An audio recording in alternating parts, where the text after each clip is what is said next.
मैं अपने विषय में बता दूं कि मेरा संपर्क साहित्य से नहीं है, मैं शुष्क लेखन करता हूँ। कभी था कहीं मैं भी कविता कहानी इत्यादि लिखता था, लेकिन हालात कुछ ऐसे बने कि मैं उन सब चीज़ों से विरत होकर के कुछ पत्रकारी लेखन इत्यादि में जुड़ गया। आज जो आपने मुझे आमंत्रित किया कुछ कहने के लिए, मुझे लगा कि मैं इस मंच का उपयुक्त पात्र नहीं हूँ कुछ संदेश देने के, बावजूद उसके मैं कह रहा हूँ।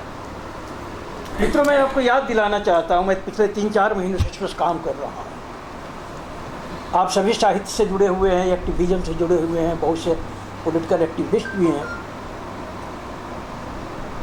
मैं ये कहना चाहूँगा, दावे के साथ कहना चाहूँगा कि आज़ाद भारत में हमारा ये जो साहित्यिक राजनीतिक आर्थिक अभियान था वो पूरी तरीके से फ्लॉप हो चुका है। बहुत से लोगों ने आत्मसमीक्षा की बात की। आप नए सिरे से आत्मसमीक्षा कीजिएगा तो आपको पता चलेगा कि पिछले 60-70 सालों में हमने जो कुछ किया बिल्कुल जीरो हो गया। सारी गतिविधियों की लड़ाई का जो एकमात्र मकसद होता है आर्थिक और सामाजिक गैर बराबरी का खात्मा करना, समानता लाना। सबको पता है कि 25 नवंबर 1949 को डॉक्टर अम्बेडकर ने संविधान सौंपने को खुद कहा था कि हमें नियर मोस्ट फ्यूचर में आर्थिक और सामाजिक गैर बराबरी का खात्मा कर लेना पड़ेगा, नहीं तो विषमता से पीड़ित जनता इस डेमोक्रेसी के स्ट्रक्चर को डिस्ट्रॉय कर सकती है जिसे संविधान निर्मात्री सभा ने इतनी मेहनत से बनाया है। मित्रों, मैंने कई बार फेसबुक पर सवाल उठाया है और आज आपके सामने भी कह रहा हूँ, आप ये जो राइटिंग कर रहे हैं, अपनी गतिविधि चला रहे हैं, आपका एक लक्ष्य होना चाहिए। आपको सबसे पहले मानव जाति की सबसे बड़ी समस्या को चिन्हित करना पड़ेगा। यदि प्रॉब्लम को आइडेंटिफाई नहीं कर पाएंगे, मुझे लगता है कि आपका लेखन इत्यादि सारा का सारा जो है कुछ।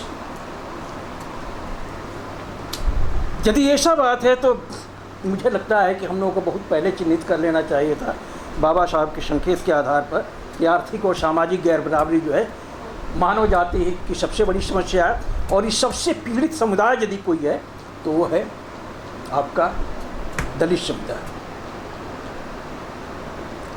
दलित समुदाय कैसे है, इसके लिए थोड़ा सा आपको जानना पड़ेगा कि आर्थिक और सामाजिक गैर बराबरी समस्या जो ह्यूमन रेस की बिगेस्ट प्रॉब्लम है, इसकी उत्पत्ति कैसे होती है। मैंने जो इस पर अध्ययन किया मित्रों, मेरा मानना है कि सोर्सेज ऑफ पावर का, शक्ति के जो स्रोत होते हैं, डॉक्टर अम्बेडकर ने बताया है कि शक्ति के 3 स्रोत हैं, आर्थिक, राजनीतिक और धार्मिक। सोर्सेज ऑफ पावर का वेरियस सोशल ग्रुप्स और उनकी महिलाओं के बीच जब अनइक्वल डिस्ट्रीब्यूशन होता है तब जाकर के आर्थिक और सामाजिक गैर बराबरी की उत्पत्ति होती है। और इस लिहाज से मित्रों, आज भारत की जो स्थिति है, वर्ल्ड हिस्ट्री में दावे के साथ कहता हूँ, दुनिया के इतिहास में किसी भी देश में ये समस्या इतनी विकराल रूप से नहीं आई जैसे कि आज है। और दलित इस समस्या के जिस तरीके से शिकार है, हाल के महीनों में मैंने 5-6 किताबें लिखी है, उन्होंने साबित कर दिया है कि ऐसी स्थिति दुनिया में कहीं नहीं है। आपको पता होना चाहिए 22 जनवरी को ऑक्सफैम की रिपोर्ट आती है। उस रिपोर्ट में बताया गया कि देश की टॉप की 1% जो आबादी है उसके हाथ में 73% वेल्थ चला गया। आप कल्पना कर सकते हैं कहीं, ये तो 1% आबादी का है, लेकिन अगर आप 10% आबादी का असेसमेंट करेंगे तो उसके लिए थोड़ा सा आपको पास्ट में जाना पड़ेगा। क्रेडिट स्विस नाम की एक संस्था है जो हर साल वेल्थ डिस्ट्रीब्यूशन पर अपनी रिपोर्ट प्रकाशित करती है। 2015 में इस संस्था ने बताया था कि भारत में टॉप की 1% जो आबादी है उसके हाथ में 57% वेल्थ है। गौर कीजिए, ऑक्सफैम की रिपोर्ट में बताया जाता है 22 जनवरी 2018 को कि 73% वेल्थ है, और 2015 में बताया गया था कि 57% वेल्थ है। उसी रिपोर्ट में बताया गया था कि इस देश की जो टॉप की 10% आबादी है उसके हाथ में 81% वेल्थ है। रिपोर्ट की जो कंक्लूजन है, रिपोर्ट बतलाती है कि नीचे की जो 50% आबादी, जो बिलो 50% पॉपुलेशन है, सिर्फ और सिर्फ 4.1% वेल्थ पर सर्वाइव कर रहा है। 2015 में मित्रों ये रिपोर्ट आई थी। इस रिपोर्ट पर आप गौर करके होश आपके उड़ जाते हैं। मैं लगातार जो है इस मुद्दे पर लेखन करता रहा, और ये जब ये रिपोर्ट आती है आपको 22 जनवरी को, तो बिल्कुल अचंभा नहीं होता है, क्योंकि इसकी पृष्ठभूमि जो है 2015 में तैयार हो गई थी कि ये 4.1% वेल्थ जो है ये 50% आबादी के गुजर बसर करने के लिए। अब आज की तारीख में कल्पना कीजिए, जो टॉप की 1% आबादी के हाथ में 73% दौलत गई है, सन 2000 में पांडे जी इसके पास 37% वेल्थ हुआ करती थी। 2000 में 37%, जो बढ़ते बढ़ते संभवतः यह 2012 में 42 पॉइंट तक जाती है। और 2016 की जो रिपोर्ट आती है उसमें बताया जाता है कि 2000 में अगर 37% थी तो 2000 आपका 16 में वो वेल्थ जो है 58.5% हो जाता है। अर्थात 2016 से लेकर के 2000 से लेकर 2016 के बीच इन 16 सालों के अंतर्गत जो है उनके वेल्थ में 21% का इजाफा होता है। लेकिन 2016 का जो है 58.5%, जब एक साल बाद रिपोर्ट आती है तो पहुंच जाता है 73%।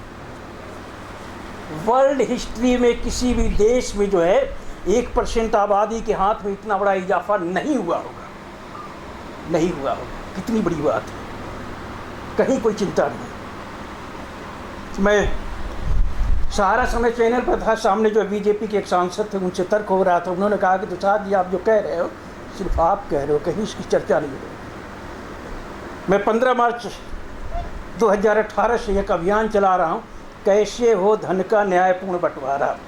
तो मित्रों आज की तारीख में जो है भारत में वेल्थ डिस्ट्रीब्यूशन का जो पोजीशन है वर्ल्ड हिस्ट्री में ऐसा कहीं नहीं रहा। आप मोदी की जो नीतियों की जो आलोचना करते हो, भारी दुख के साथ कहना पड़ता है कि मोदी सरकार की जो ऑब्स्ट्रेक्ट इशूज हैं आप उनको लेकर के चिंतित होते हो।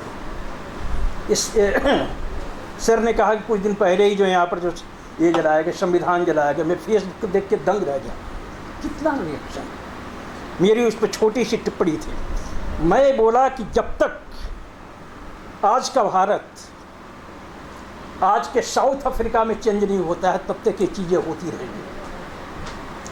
आज के साउथ अफ्रीका के रूप में जब तक ये भारत नहीं आएगा, आप इस देश को जो है इक्वलिटी इत्यादि का जो सपना देकर सारी चीज़ें खत्म हो जाएंगी। आज़ाद भारत में बड़ी ही सावधानी के साथ उन वर्गों के हाथ में सारे सोर्सेज ऑफ पावर देने की कोशिश हुई है जो शक्ति के स्रोतों का हजारों साल से भोग करता रहा है। और इसकी शुरुआत होती है 24 जुलाई 1991 को। आपको जानना चाहिए, मैं किताबों में बार बार लिखता हूँ कि भारत का इतिहास जो है आरक्षण पर संघर्ष का इतिहास है। मार्क्सवादी हैं, सरकार मार्क्स ने कहा है कि दुनिया का इतिहास जो है संपदा और संसाधनों पर के बंटवारे पर केंद्रित वर्ग संघर्ष का इतिहास है। भारत में वो इतिहास जो है आरक्षण पर केंद्रित है। अब जिस वर्ण व्यवस्था की बात करते हो, वर्ण व्यवस्था बेसिकली जो है सोर्सेज ऑफ पावर, आर्थिक, राजनीतिक और धर्म के बंटवारे की व्यवस्था रही। भारी अफसोस के साथ कहना पड़ता है कि इस देश के शास्त्रियों ने इस सच्चाई से लोगों का ध्यान भटकाने के लिए भरपूर कोशिश किया। आपने वर्ण व्यवस्था क्या कह दिया, इसमें जो छोटे और बड़े की बात है, अरे कितनी गलत बात है यार। सारा का सारा जो सोर्सेज ऑफ पावर का डिस्ट्रीब्यूशन है। भारत के जो 3 उच्च वर्ण के लोग हैं, जैसे मैं कहा कि शक्ति के 3 स्रोत होते हैं, आर्थिक, राजनीतिक, धार्मिक और शैक्षिक। इस शक्ति के सारे स्रोत जो है हजारों साल से वर्ण व्यवस्था की इकोनॉमिक्स के तहत ब्राह्मण, क्षत्रिय, वैश्य से युक्त विशेषाधिकार युक्त तबकों के हाथों में दिया जाता है। तो इस तरीके से, और इसमें क्या था आप जानते हैं कि वर्ण व्यवस्था में प्रत्येक वर्ण के लिए प्रोफेशन जो तय थे, और प्रोफेशन जो तय थे उसकी मोबिलिटी बिल्कुल प्रोहिबिटेड थी। धर्मशास्त्रों के द्वारा पेशों का विचलनशीलता पूरी तरीके से निषिद्ध रही। और इस प्रोहिबिशन के फलस्वरूप होता है क्या कि वर्ण व्यवस्था ने आरक्षण व्यवस्था के रूप ले लिया। तो हजारों साल से आपका देश जो है आरक्षण नामक व्यवस्था के द्वारा संचालित होता रहा। जिस आरक्षण को हम हिंदू आरक्षण कहते हैं, हिंदू आरक्षण में सारे के सारे स्रोत होते रहे। इस आरक्षण में नया टर्न आता है आपको जब 7 अगस्त 1990 को मंडल की रिपोर्ट आती है। और मंडल की जब रिपोर्ट आती है तो उसकी काट के लिए जो है 24 जुलाई 19 को जो न्यू इकोनॉमिक्स पॉलिसी, जो भूमंडलीकरण की अर्थनीति होती है, सारा कुछ चेंज हो जाता है। और आप देखेंगे कि पिछले जो है, जैसे आपने कहा एक युग से अधिक का जो इतिहास है वो सिर्फ और सिर्फ जो है सोर्सेज ऑफ पावर को विशेषाधिकार युक्त तबकों के हाथ में शिफ्ट कराने पर रहा है, जिसमें सबका योगदान है।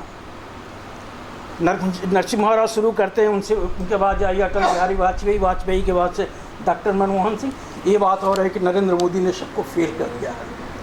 तो मित्रों, यदि आपको देश की चिंता है, दलित समुदाय की चिंता है, तो आपको सोर्सेज ऑफ पावर में किस तरीके से आप इनको शेयर दिला सकते हैं, प्लीज़ अपने कलम का इस्तेमाल इस दिशा में कीजिए। अगर आप नहीं करते हैं,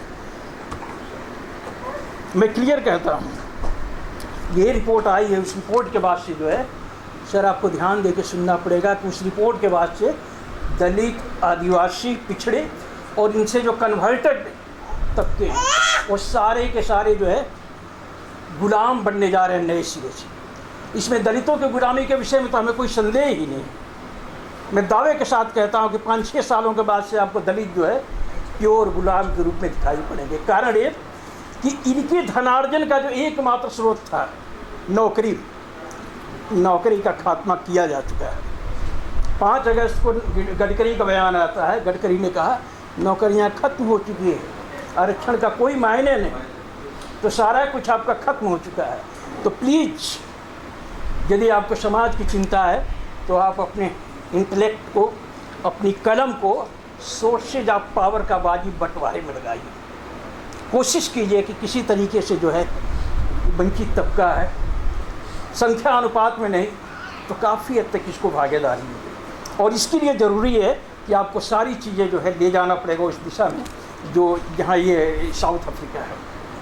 पूरी दुनिया में अगर भारत की कहीं से साम्यता है किसी कंट्री से तो उसका नाम है साउथ अफ्रीका।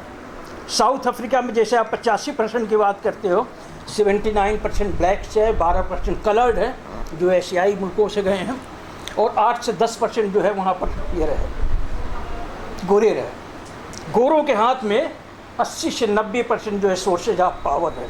सेम सिचुएशन मित्रों भारत में। वहाँ जो है वहाँ के एक्टिविस्टों ने, वहाँ के साहित्यकारों ने, वहाँ के पॉलिटिकल जो ये है एक्टिविस्ट हैं, उन्होंने इस दिशा में कोशिश किया कि अंततः जो है जो डिप्राइव सेक्शन है वहाँ का मूल निवासियों की सत्ता कायम होती है। और सत्ता कायम होने के बाद इस तरीके से संविधान बनाया गया है कि आज गोरे जो है साउथ अफ्रीका छोड़ के भाग रहे हैं। यदि आप इस दिशा में प्रयास नहीं करेंगे, प्लीज़ मैं कहूँगा कि आप अपने इंटेलेक्ट, अपने मनीषा और अपने कलम के साथ अन्याय कर रहे हैं। Thank you.